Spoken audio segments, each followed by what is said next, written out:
നമസ്കാരം. ഏതാനും ദിവസങ്ങൾക്ക് മുമ്പാണ് അധികം പ്രാധാന്യമില്ലാതെ ഒരു പ്രധാനപ്പെട്ട വാർത്ത മാധ്യമങ്ങളിലൂടെ കടന്നുപോയത്. മറ്റ് പല വാർത്തകളും തെരഞ്ഞെടുപ്പ് ഫലവും ഒക്കെ ഉണ്ടായിരുന്നത് കൊണ്ടാവാം വേണ്ടതുപോലെ മാധ്യമങ്ങൾ ആ വാർത്ത കൈകാര്യം ചെയ്തില്ല. നമ്മുടെ നാടിന് ഇപ്പോൾ സംഭവിച്ചുകൊണ്ടിരിക്കുന്ന വിചിത്രമായ ദുരന്തത്തിൻ്റെ ഏറ്റവും ടിപ്പിക്കൽ ഉദാഹരണമായി മാറേണ്ടതാണ് വാസ്തവത്തിൽ ആ വാർത്ത. നമ്മൾ കണ്ടു, വിചിത്രമായ പലതും സംഭവിച്ചുകൊണ്ടിരിക്കുന്നു. അമ്മയെ ജന്മം കൊടുത്തതിന് ശിക്ഷിക്കാൻ വേണ്ടി മകൻ കൊല്ലുന്നു. സഹോദരിയെ തൻ്റെ ലൈംഗിക താല്പര്യം സംരക്ഷിക്കാൻ വേണ്ടി സ്വന്തമാക്കാൻ സഹോദരിയുടെ മകനെ സഹോദരൻ കൊല്ലുന്നു. ഒരു വീട്ടമ്മയെ കൊന്നതിന് കലിപ്പ് തീരാതെ ജയിലിൽ നിന്നിറങ്ങി വേറൊരുത്തൻ അയാളുടെ ഭർത്താവിനെയും അമ്മയെയും കൊല്ലുന്നു. 2 പെൺമക്കൾ അനാഥരാകുന്നു. അയൽപ്പക്കത്തൊരു വീട്ടിൽ കയറി 4 പേരെയും കൊല്ലാൻ ആയുധം ഉപയോഗിക്കുന്നു. 3 പേർ കൊല്ലുന്നു. 8ാം ക്ലാസ്സിൽ പഠിക്കുന്ന ഒരു ആൺകുട്ടിയാൽ 9ാം ക്ലാസ്സിൽ പഠിക്കുന്ന ഒരു പെൺകുട്ടി പ്രസവിക്കുന്നു. പോലീസുകാരനെ ഗുണ്ട ചവിട്ടിക്കൊല്ലുന്നു. പോലീസ് ഇൻസ്പെക്ടറെ വിദ്യാർത്ഥി വാരിയെടുത്ത് നിലത്തടിക്കുന്നു. ബസ്സിൽ വെച്ച് സഹപാഠിയെ മറ്റൊരു വിദ്യാർത്ഥി കുത്തുന്നു.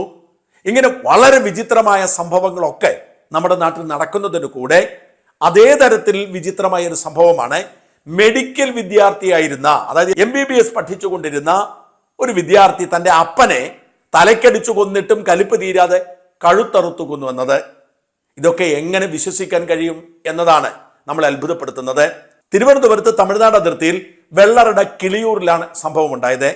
ജോസ് എന്ന 70 വയസ്സുകാരൻ 28കാരനായ പ്രജിത്ത് എന്ന മകൻ 70കാരനായ ജോസിനെ തലക്കടിച്ച് കൊന്നതിന് ശേഷം മരണം ഉറപ്പാക്കാൻ വേണ്ടി കഴുത്തറുക്കുകയായിരുന്നു. അമ്മ ഓടി രക്ഷപ്പെട്ടു. കൊലപാതകത്തിന് ശേഷം പ്രജിത്ത് വീട്ടിൽ കിടന്ന കാറെടുത്ത് നേരെ പോലീസ് സ്റ്റേഷനിൽ പോയിട്ട് പറഞ്ഞു, ഞാൻ എൻ്റെ അപ്പനെ കൊന്നിട്ട് വന്നതാണെന്ന്. ഇത് തന്നെയാണ് പരവൂരിലെ കൊലയാളിയും ചെയ്തത്. കൊല നടത്തിയ വീട്ടിൽ സ്കൂട്ടർ എടുത്ത് പോലീസ് സ്റ്റേഷനിലേക്ക് ചെല്ലുകയായിരുന്നു. ഇവിടെ പ്രജിത്തിന്റെ പ്രശ്നം തൻ്റെ പിതാവ് ആവശ്യത്തിന് സ്വാതന്ത്ര്യം കൊടുക്കുന്നില്ല എന്നതാണ്. ആ പാവപ്പെട്ട മനുഷ്യൻ ഇല്ലാത്ത കാശുണ്ടാക്കി ചൈനയിൽ MBBS പഠിക്കാൻ വിട്ടു. അതിനിടയിൽ കോവിഡ് വന്നു. പഠനം പൂർത്തിയാക്കാതെ തിരിച്ചു പോന്നു. പിന്നീട് വീട്ടിൽ തന്നെ ഇരിപ്പായിരുന്നു. അതിനിടയിൽ സിനിമ പഠിക്കാനാണ് എന്ന് പറഞ്ഞ് കൊച്ചിയിൽ പോയി. തിരിച്ചു വന്നതിന് ശേഷം വളരെ വിചിത്രമായിരുന്നു പ്രജിത്തിന്റെ സ്വഭാവമെന്ന് അമ്മ സുഷമ ഇപ്പോൾ പറയുന്നു. പ്രജിത്ത് മുറിയടച്ച് വീട്ടിലിരിക്കും, ആരോടുമൊന്നും മിണ്ടില്ല. മുറിക്കകത്തുനിന്ന് ഓം ഹ്രീം എന്ന് തുടങ്ങിയ വൈബ്രേറ്റ് ചെയ്യുന്ന ശബ്ദം കേൾക്കാം. ആ മുറിയുടെ മുമ്പിലേക്ക് ആരും ചെല്ലാൻ പ്രജിത്ത് അനുവദിച്ചിരുന്നില്ല. അവന്റെ മുറിയിലേക്കുള്ള പടികളിൽ ചവിട്ടിയാൽ അക്രമാസക്തനാവുമായിരുന്നു. വീടിന് പുറത്തേക്ക് പോകുമ്പോൾ പൂട്ടിയിട്ടിട്ട് പോകും. പക്ഷേ ആ പരിസരത്ത് ആരെങ്കിലും ഒന്ന് എത്തി നോക്കിയാൽ അതറിയാനുള്ള സംവിധാനമുണ്ട്. മകൻ ബ്ലാക്ക് മാജിക്കിന് അടിമയായിരുന്നോ എന്ന് സംശയിക്കുന്നു.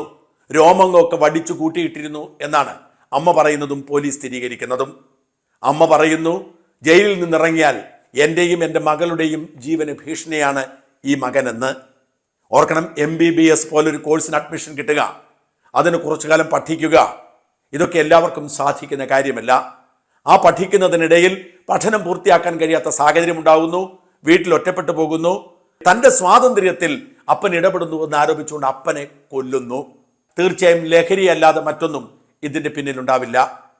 മദ്യപിക്കുന്നവരെ പിടിക്കാൻ പോലീസ് സംവിധാനമുണ്ട്. നമ്മളെ ഊതിച്ചാൽ PP വെക്കും. എന്നാൽ ലഹരിക്ക് അടിമപ്പെട്ടവരെ പിടിക്കാനുള്ള ഒരു സംവിധാനവും ഇന്നും നമ്മുടെ നാട്ടിലില്ല. ചില പോലീസ് സ്റ്റേഷനുകളിൽ ഉണ്ടെങ്കിലും അവരത് പ്രയോഗിക്കുന്നില്ല. ലഹരിക്ക് അടിമപ്പെട്ടവനെ വാഹനമോടിച്ച് അപകടമുണ്ടാക്കാം, ആരെയും കൊല്ലാം. അവനെ മെഡിക്കൽ പരിശോധനയ്ക്ക് കൊണ്ടുപോകാൻ അവൻ വിസമ്മതിച്ചാൽ അതിനും നിർബന്ധിക്കാൻ കഴിയില്ല. നമ്മുടെ സ്കൂളുകൾ മുതൽ സകലയിടങ്ങളിലും ലഹരി ലഭ്യമാണ്. ഈ സർക്കാർ ഭരിക്കാൻ തുടങ്ങിയതിന് ശേഷം SFIക്കാരും DYFIക്കാരും ഇതിന്റെ മൊത്ത കച്ചവടക്കാരായതോടെ സകലയിടങ്ങളിലും ലഹരി ലഭ്യമാണ്. ഈ ലഹരിയുടെ ഇരകളാണ് വാസ്തവത്തിൽ ഈ മനുഷ്യരൊക്കെ.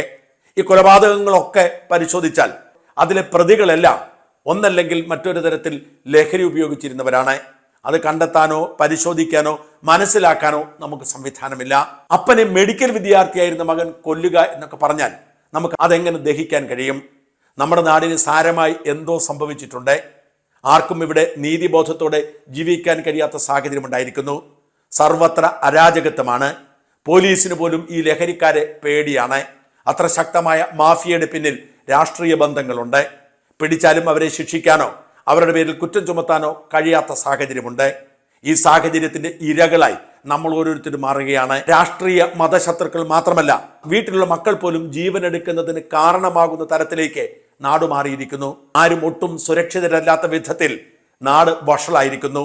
എന്ത് ചെയ്യണം എന്നതിനെക്കുറിച്ച് ആർക്കും ഒരു നിശ്ചയവുമില്ല എന്നതാണ് വാസ്തവം.